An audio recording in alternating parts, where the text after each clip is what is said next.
2026 കാനഡയുടെ immigration plan പ്രഖ്യാപിച്ചപ്പോൾ പലർക്കുള്ളൊരു സംശയമാണ് ഇതാർക്കാണ് കൂടുതലും പ്രയോജനം ചെയ്യുന്നത്.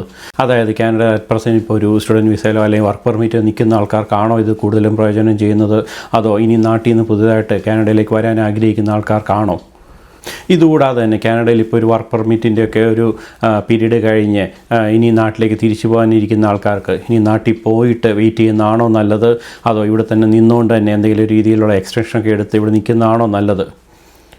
ഇങ്ങനെ പല ചോദ്യങ്ങൾക്ക് ഉത്തരമായിട്ടാണ് ഞാൻ വന്നിരിക്കുന്നത്. എല്ലാവർക്കും പുതിയൊരു വീഡിയോയിലേക്ക് സ്വാഗതം.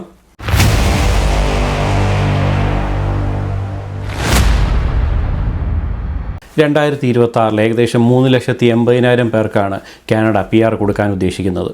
ആ 3,80,000 പേരെന്ന് പറയുമ്പോൾ അതിനകത്ത് മെജോറിറ്റി ആൾക്കാർക്കും PR കിട്ടാൻ പോകുന്നത് അറ്റ് പ്രസൻറ്റ് ഇപ്പോൾ കാനഡ ഉള്ളവർക്ക് തന്നെയാണ്. നാട്ടിൽ നിന്നുള്ള ആൾക്കാർക്ക് PR കൊടുക്കുമെങ്കിൽ പോലും വളരെ ചെറിയൊരു ശതമാനത്തിലുള്ള ആൾക്കാർക്ക് മാത്രമേ PR കിട്ടത്തുള്ളൂ. കാരണമെന്ന് പറയുന്നത് അറ്റ് പ്രസൻറ്റ് ഇപ്പോൾ CRSൻ്റെ കട്ട് ഓഫ് സ്കോർ എന്നൊക്കെ പറയുന്നത് ഏകദേശം ഒരു 500-ന് മുകളിലൊക്കെയാണ്. ഈ 500-ന് മുകളിലൊക്കെ സ്കോർ കിട്ടണം എന്നുണ്ടെങ്കിൽ നമുക്കൊരു പോസ്റ്റ് ഗ്രാജുവേറ്റോ അല്ലെങ്കിൽ ഒരു PhD ഒക്കെ പഠിത്തമുണ്ടെങ്കിൽ പോലും ആ 500-ന് മുകളിൽ സ്കോർ മീറ്റ് ചെയ്യാൻ ഭയങ്കര പ്രയാസമാണ്. അതിന് കനേഡിയൻ എക്സ്പീരിയൻസും അതേപോലെ തന്നെ ഫ്രഞ്ച് ലാംഗ്വേജിൻ്റെ എഫിഷ്യൻസിയൊക്കെ പ്രൂവ് ചെയ്താൽ മാത്രമേ 500-ന് മുകളിലൊക്കെ സ്കോർ കിട്ടത്തുള്ളൂ. ഇതുകൂടാതെ തന്നെ കനേഡിയൻ എഡ്യൂക്കേഷനോടൊക്കെ ഉണ്ടെങ്കിലേ ഈ സ്കോർ അച്ചീവ് ചെയ്യാൻ സാധിക്കത്തുള്ളൂ. അപ്പോൾ നാട്ടിലുള്ള ആൾക്കാർക്ക് നേരത്തെ ഞാൻ പറഞ്ഞ പോലെ ഒരു കനേഡിയൻ എഡ്യൂക്കേഷൻ അല്ലെങ്കിൽ ഒരു കനേഡിയൻ വർക്ക് എക്സ്പീരിയൻസ് ഇതൊന്നും ഇല്ലാത്ത പക്ഷം ഈ 500-ന് മുകളിലൊക്കെ സ്കോർ കിട്ടാൻ ബുദ്ധിമുട്ടായിരിക്കും. അതുകൊണ്ട് തന്നെ വളരെ ചെറിയൊരു ശതമാനം ആൾക്കാർക്ക് മാത്രമേ ഈ 2026 നാട്ടിൽ നിന്ന് ഡയറക്റ്റ് PR എടുത്ത് കാനഡയിലേക്ക് വരാൻ സാധിക്കത്തുള്ളൂ. അപ്പോൾ ബാക്കി ഏറ്റവും കൂടുതൽ ഇതുകൊണ്ട് പ്രയോജനം കിട്ടാൻ പോകുന്നത് അറ്റ് പ്രസൻറ്റ് കാനഡയിലുള്ള ആൾക്കാർക്ക് തന്നെയാണ്. എന്നാൽ കാനഡയിൽ വന്നിട്ടുള്ള പലരും ഇപ്പോൾ ഒരു വർക്ക് പെർമിറ്റിൻ്റെയൊക്കെ ഒരു എക്സ്പയറി ഡേറ്റ് ആയിക്കൊണ്ടിരിക്കുകയാണ്. അങ്ങനെ എക്സ്പയർ ആയി കഴിഞ്ഞാൽ അവർക്ക് എത്രയും പെട്ടെന്ന് നാട്ടിലേക്ക് പോകേണ്ട ഒരു ആവശ്യമുണ്ട്.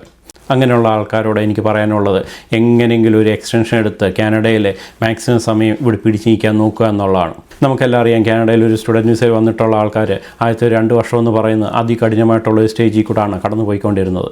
അതിന് മെയിനായിട്ടുള്ള കാര്യം പ്രത്യേകിച്ച് കോവിഡിന് ശേഷം ഒരു പാർട്ട് ടൈം ജോലിയും അല്ലെങ്കിൽ ഒരു താമസിക്കാനുള്ള ഒരു വീടും ഒന്നും കിട്ടാത്ത അവസ്ഥയിൽ നല്ല രീതിയിൽ ബുദ്ധിമുട്ടും അനുഭവിക്കുകയൊക്കെ ചെയ്തിട്ടുണ്ട്. ഇത് കൂടാതെ തന്നെ പഠനത്തിന് ശേഷം ആ പഠിച്ച ഫീൽഡിൽ ഒരു വർക്ക് എക്സ്പീരിയൻസ് നേടാൻ വേണ്ടി പല ഓഫീസുകളിലും ഇൻ്റർവ്യൂവിന് അപ്ലൈ ചെയ്യുകയും പലയിടത്തു നിന്ന് റിജക്ഷൻ വരികയൊക്കെ ചെയ്ത് അങ്ങനെ കഠിനമായിട്ടുള്ള സ്റ്റേജിൽ കൂടെ ഒക്കെ കടന്നു പോയിട്ടുള്ള ആൾക്കാർ ഇനി കുറച്ച് നാളുകൂടെ അങ്ങനത്തെ ഒരു ദുർഘടമായിട്ടുള്ള സ്റ്റേജിൽ കൂടെ എങ്ങനെയെങ്കിലും എക്സ്റ്റൻഷൻ എടുത്ത് കാനഡയിൽ നിന്ന് കഴിഞ്ഞാൽ നിങ്ങൾക്ക് സുനിശ്ചിതമായിട്ടും PR കിട്ടാനുള്ള സാധ്യത ഈ 2026 ഇമിഗ്രേഷൻ പ്ലാൻ പ്രഖ്യാപിച്ചപ്പോൾ വളരെയധികം കൂടിയിട്ടുണ്ട്. നിങ്ങളാകെ ചെയ്യേണ്ടത് കാനഡയുടെ ഓരോ ദിവസം വരുന്ന ഇമിഗ്രേഷൻ റിലേറ്റഡ് ആയിട്ടുള്ള വാർത്തകൾ മാക്സിമം ഇൻഫർമേഷൻ കളക്ട് ചെയ്യുകയും അതിനുശേഷം അതിന് വേണ്ടിയ കാര്യങ്ങൾ എന്താണെന്ന് വെച്ചാൽ അത് എത്രയും പെട്ടെന്ന് ചെയ്യുകയും വേണം. നമുക്കിപ്പോൾ അറിയാവുന്നതാണ് അറ്റ് പ്രസൻറ്റ് ഇപ്പം 2026 ഇമിഗ്രേഷൻ പ്ലാൻ പ്രകാരം കാനഡയിൽ എക്കണോമി ബൂസ്റ്റ് ചെയ്യുന്ന ആൾക്കാരെയാണ് അവർ കൂടുതൽ ഇമ്പോർട്ടൻസ് കൊടുക്കുന്നത്. അതായത് നിങ്ങളൊരു സ്കിൽഡ് ജോബിൽ വരുന്ന ഒരാളോ അല്ലെങ്കിൽ റൂറൽ ഏരിയ സപ്പോർട്ട് ചെയ്യുന്ന രീതിയിലുള്ള ജോബാണ് നിങ്ങൾ ചെയ്യുന്നതെങ്കിൽ ഉറപ്പായിട്ടും PR കിട്ടാൻ സാധ്യത 100% അല്ലെങ്കിൽ 200% കൂടിയിട്ടുണ്ട്. നിങ്ങളാകെ ചെയ്യേണ്ടത് അതിനാവശ്യമുള്ള കാര്യങ്ങൾ എത്രയും പെട്ടെന്ന് ചെയ്യുക എന്ന് മാത്രമാണ്. 2026 ഏകദേശം 1,00,000 പേർക്ക് ഫെഡറൽ സ്കിൽഡ് ജോബിൽ വരുന്ന ആൾക്കാരെയും അതേപോലെ ഏകദേശം 1,00,000 അടുത്ത് ഒരു PNB നോമിനേഷൻ വഴിയും PR കൊടുക്കുന്നുണ്ട്. ആ ഇൻഫർമേഷൻസൊക്കെ ഓരോ ദിവസമാണ് വന്നുകൊണ്ടിരിക്കുന്നത്. ആ ഇൻഫർമേഷൻ കൃത്യമായിട്ട് മനസ്സിലാക്കിയതിന് ശേഷം അതിൽ അപ്ലൈ ചെയ്യാവുന്ന സാധ്യത വരുന്ന ആ ദിവസം തന്നെ അപ്ലൈ ചെയ്യാൻ ശ്രമിക്കുക. എന്നാൽ ഇപ്പോൾ ഒരു സ്റ്റുഡൻറ്റ് വിസയിൽ കാനഡയിൽ വന്നിട്ട് അതിന് ശേഷം PR നേടാം എന്ന് വിചാരിച്ചു കഴിഞ്ഞാൽ കാനഡ ഗവൺമെൻറ് ഇപ്പോൾ ചെയ്തേക്കുന്ന കാര്യം എന്ന് പറയുന്നത് സ്റ്റുഡൻറ്റ് വിസയുടെ നമ്പർ ഗണ്യമായിട്ട് കുറച്ചു എന്നുള്ളതാണ്. ഏകദേശം 1,55,000 സ്റ്റുഡൻസിനെ മാത്രമേ ഈ 2026 കാനഡയിലേക്ക് ഇൻവൈറ്റ് ചെയ്യുന്നുള്ളൂ. ആ 1,55,000 നമ്പറിൽ ഇന്ത്യയിൽ നിന്നുള്ള സ്റ്റുഡൻസിനെ ആകെ ചെറിയൊരു ശതമാനം മാത്രമേ അവർ കൊണ്ടുവരത്തുള്ളൂ. കാരണം അവർ പ്രസൻറ്റ് ഇപ്പോൾ ഒത്തിരി പേര് കംപ്ലയിൻറ്റ് ചെയ്യുന്നതാണ് ഇന്ത്യയിൽ നിന്നുള്ള വിദ്യാർത്ഥികളാണ് ഇവിടെ കൂടുതലും വന്നേക്കുന്നത് എന്നൊക്കെ ഉള്ളതുകൊണ്ട്.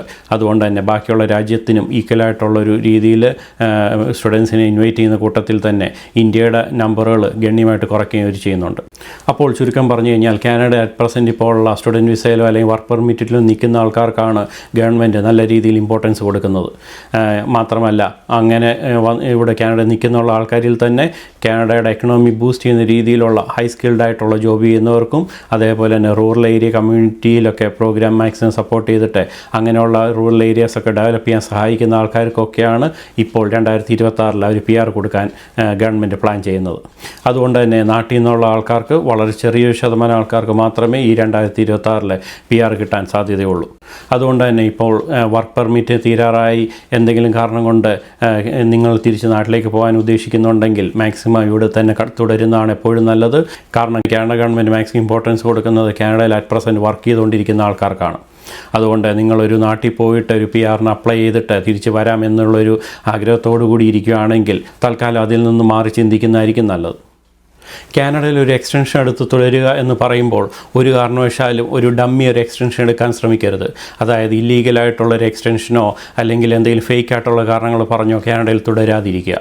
ഒരു ജെന്യുവിനായിട്ടുള്ളൊരു, നിങ്ങളിപ്പോൾ വർക്ക് പെർമിറ്റ് നിൽക്കുന്ന ഒരാൾ ഒരു വർക്ക് പെർമിറ്റിൻ്റെ കണ്ടിന്യൂഷൻ എന്നുള്ള രീതിയിലുള്ള എന്തെങ്കിലും ലീഗലായിട്ട് ഗവൺമെൻറ്റിൻ്റെ കണ്ണിൽ ഒരു രീതിയിലും കുഴപ്പമില്ലാത്ത രീതിയിലുള്ള എക്സ്റ്റൻഷൻ മാത്രം എടുക്കുക, അല്ലെങ്കിൽ അത് കൂടുതൽ കോംപ്ലിക്കേഷൻ ഉണ്ടാക്കുകയും ചെയ്യും. പലരും കാനഡയിൽ നിന്ന് ഒരു ഫോറിൻ വർക്ക് എക്സ്പീരിയൻസ് കളക്ട് ചെയ്യാൻ വേണ്ടി 1 വർഷമോ അല്ലെങ്കിൽ 6 മാസമൊക്കെ ഇന്ത്യ പോലത്തെ രാജ്യത്തോ അല്ലെങ്കിൽ GCC കൺട്രീസിലോ പോയിട്ട് ഒരു വർക്ക് എക്സ്പീരിയൻസ് ഉണ്ടാക്കിയതിന് ശേഷം തിരിച്ച് കാനഡയിലേക്ക് വരാറുണ്ട്.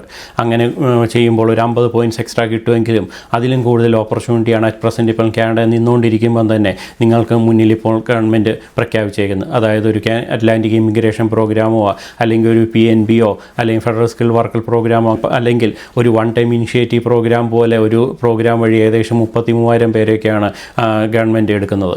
അപ്പം അങ്ങനെ ഒരു മാസീവായിട്ടുള്ളൊരു ഇമിഗ്രേഷൻ ഓപ്പർച്യൂണിറ്റി ഉള്ളപ്പോൾ ഒരു കാരണവശാലും ഒരു 50 പോയിൻറ്റ്സ് നേടാൻ വേണ്ടി ഒരു ഫോറിൻ വർക്ക് എക്സ്പീരിയൻസ് ഒന്നിനു വേണ്ടി അറ്റ് പ്രസൻറ്റ് ഇപ്പം തിരിച്ച് നാട്ടിലേക്കോ അല്ലെങ്കിൽ GCC കൺട്രീസിലേക്കൊന്നും പോകാതിരിക്കുക. ഇതുപോലത്തെ ഒരു ഇൻഫോർമേറ്റീവ് വീഡിയോ ആയിട്ട് വീണ്ടും കാണുന്നിടം വരെ it's me AJ signing off. By.